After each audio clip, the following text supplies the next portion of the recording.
Muy buenas a todos, bienvenidos a mi canal. Mi nombre es Eduardo Bicho, llevo en los mercados financieros 20 años y además soy colaborador habitual de algunos de los principales medios económicos del país.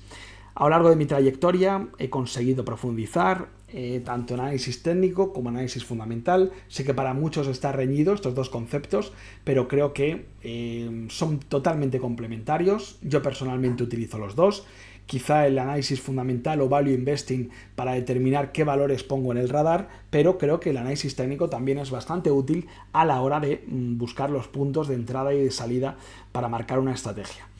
Antes de entrar en materia, me gustaría dejar claro de que todo el material aquí expuesto es educativo, que todas las opiniones que se puedan expresar son opiniones personales y que por lo tanto en ningún momento son recomendaciones de compra y de venta. Cada uno por sí mismo tiene que ser capaz de analizar los valores y tomar sus propias decisiones para no llevarse ningún susto. Dicho esto, vamos a entrar en materia. En el día de hoy me gustaría hablar de un valor que se llama Sqirrel Media, que cotiza en el mercado continuo español. Sé que muchos lo conoceréis, o algunos todavía a lo mejor os habéis quedado cuando se llamaba Vértice 365, aunque hace ya unos años que cambió el nombre. Y como podemos observar en la propia página de la compañía, es un grupo tecnológico en el sector media, en el que vemos cómo tiene principalmente 4 unidades de negocio, que son estas 4: publicidad, contenidos, medios de comunicación y tecnología. La compañía sin duda se está centrando sobre todo en crecer tanto de forma orgánica como inorgánica. El año pasado hizo 3 adquisiciones importantes, sobre todo enfocado al sector de contenido, que es quizá de los que mejor margen tiene, y como podemos observar aquí, hizo 3 compras: Grupo Ganga, que es uno de los líderes de producción española, también conocida por ser productora de la serie Cuéntame cómo pasó; Grupo BF, que es también una gran distribuidora a nivel LATAM; y luego Mondo Televisión. Estas dos primeras las hizo con recursos propios, las compras, y en el caso de Mondo Televisión hizo un canje de acciones. Quedaros con esto porque luego va a ser importante a la hora que veamos el gráfico. La compañía, como podemos apreciar, está creciendo de forma importante. Aquí veíamos los resultados del primer semestre, que crecía el beneficio neto un 42%. Luego veíamos como en el tercer trimestre el beneficio neto volvía a crecer un 63%. Y los resultados anuales, que se han presentado hace tan solo unos días, veíamos cómo aumentaba el beneficio neto del año en un 280% y alcanzaba una EBITDA de 24,3 millones de euros. La compañía, a principios del año pasado, hizo un business plan en el que hablaba de las proyecciones que tenía para 2023 y 2024. En el caso de los ingresos de explotación se quedó corta, ya que ha sido más de 122 millones, han sido finalmente 131 millones. En el caso del EBITDA se ha quedado un poco larga, es decir, había una expectativa de 26,98 millones y finalmente, como hemos comentado anteriormente, se han quedado en 24,3. Y en el caso del beneficio después de impuestos, se esperaban 18,59 y el beneficio, como podemos observar aquí, ha sido de 17,60.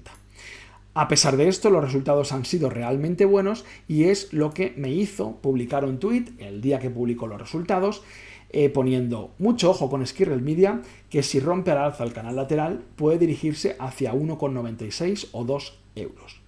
Acaba de presentar buenos resultados, multiplicando el beneficio neto por 4. Dicho y hecho, esto fue hace una semana, rompió el 1,69, 1,70 y como podemos observar en el gráfico, automáticamente se fue hasta la siguiente resistencia situada en 2,10. Así que aquel que siguiera o comprara a raíz de ese tweet o a raíz de la superación de 1,69 a 1,70, pues ha podido obtener un 17% en apenas 4 o 5 días. A pesar de esto, el motivo por el que hago este vídeo es para que veamos el ejemplo o esas divergencias de que mientras, como hemos estado viendo, los resultados de la compañía cada vez trimestre a trimestre eran mejores, a pesar de ello, la cotización seguía para abajo, seguía una tendencia bajista en la que lleva inmersa prácticamente desde 2021 y que finalmente parece que por lo menos este canal lateral lo ha superado al alza. Un canal lateral en el que, como podemos observar, el volumen aumentó de forma importantísima. ¿Qué nos hizo pensar que aquí podíamos tener un suelo de mercado? Bueno, Varias son las razones.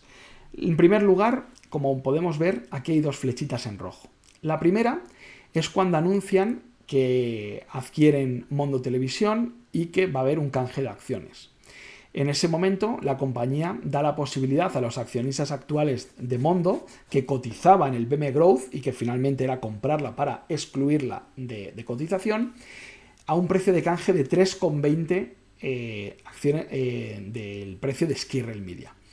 Aquí se anuncia, se da la posibilidad de que aquel que quiera reciba el dinero directamente en efectivo y si no, el resto lo recibirían en acciones. El día 13 de septiembre, esos inversores que han decidido canjear las acciones, se les entregan, hay una entrega de 1.600.000 acciones, si no me equivoco, que ocurre a un precio lógicamente muy por debajo de esos de 3,20. La reacción de los inversores, como podemos ver y podemos intuir viendo el aumento del volumen y la caída de la cotización, es vender. ¿Qué ocurre? Que entra en un rango lateral en el cual vemos un aumento considerable del volumen y eso nos hace pensar que puede haber alguna mano fuerte, una o varias, acumulando en esta caída para no dejarla caer por debajo de niveles de 1,30. Finalmente se cumple con la superación, ya que hay que recordar que para aquellos que tengan alguna noción básica de análisis técnico, estos canales laterales, después de una tendencia fuerte, ya sea al alza o a la baja, suelen ser canales de consolidación. ¿Qué significa esto? Que el 80% de las veces rompen hacia el mismo lado que la tendencia venía anteriormente. Es decir, en este caso, lo normal es que hubiera sido un canal de consolidación para descargar la sobreventa que estaba acumulada y retomar las caídas. Pero en este caso, como comento, había varios aspectos que me hacían sospechar que podríamos estar ante un suelo, por lo menos de corto plazo, en el mercado. Uno, el aumento de volumen considerable y otro, los buenos fundamentales que estábamos viendo con la compañía y sobre todo que se acercaba esa fecha de presentación de resultados. Porque hay una cosa que iréis aprendiendo a lo largo del tiempo y es que una acción puede estar barata, pero también puede estar muy barata. Es decir, no significa que justo en el momento en que la veamos descubramos que los fundamentales son mejores o que cotizan a unos ratios muy baratos y no pueda seguir estando barata durante mucho más tiempo. Entonces lo que se buscan son los denominados catalizadores, es decir, qué hechos, qué sucesos pueden acontecer para que el mercado ponga en valor o empiece a valorar correctamente la compañía. En este caso, el primero ha sido la presentación de resultados y ahora el día 4 o 5 de marzo va a hacer una revisión del plan de negocio que hemos visto anteriormente. Por lo que hay que tener en cuenta que es una compañía que cotiza ahora mismo a unos tiene una capitalización de mercado de 170 millones. Si tenemos en cuenta que el business plan que ha presentado la compañía para el próximo año habla de un EBITDA de 55 millones, si se cumpliese este EBITDA de 55 millones, estaríamos hablando de que la compañía estaría cotizando a 3 veces o 3,10 veces EBITDA y con el beneficio después de impuestos igual. Como bien sabéis, el PER, que seguro que os ha sonado en más de una ocasión, es las veces en la que está incluido el beneficio de la acción en el precio. Es decir, lo que estás pagando de más. Pues en este caso, si cumpliera el objetivo del próximo año, estaríamos hablando de un PER de 4 veces. Algo irrisorio con respecto al sector en el que se encuentra y con respecto a los fundamentales de la propia compañía. Dicho esto, desde el punto de vista técnico es cierto que todavía tiene que superar, y a poder ser con volumen, este nivel de los 2,10. Así que vamos a estar muy atentos a ver si a lo mejor ese ajuste o esa revisión del guidance, del plan de negocio para el próximo año, puede ser el revulsivo a la hora de ser el catalizador para romper esa zona de los 2,10 euros.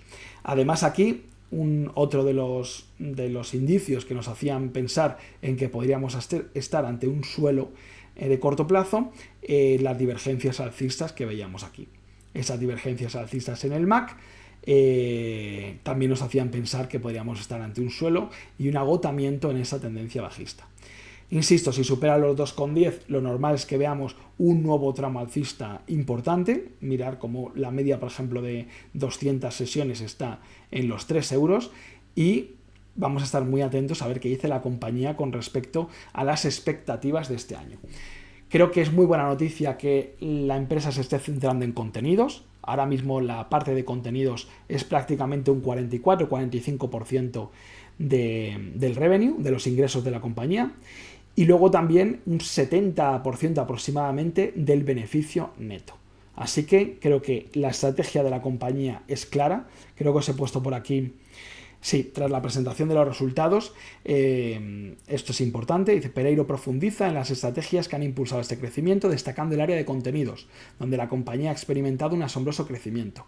La inversión estratégica en la producción y distribución de contenidos, tanto orgánica como inorgánica, ha sido clave para el aumento significativo en los ingresos de explotación. Así que parece que van a seguir en esta línea, muy atentos a la compañía y muy atentos al gráfico, ya que si supera los 2,10 euros podríamos volver a tener un tramo al alza. Esto es todo por hoy, espero que os haya gustado el vídeo, que me pongáis en comentarios si tenéis alguna sugerencia, si tenéis algún valor que queráis que analicemos. También os aconsejo que me sigáis en YouTube, que me sigáis en Twitter, donde también me podéis escribir privados sin ningún problema para cualquier consulta que tengáis. Y dicho esto, espero que os haya gustado el vídeo, que no se os haya hecho largo y nos vemos en la próxima ocasión.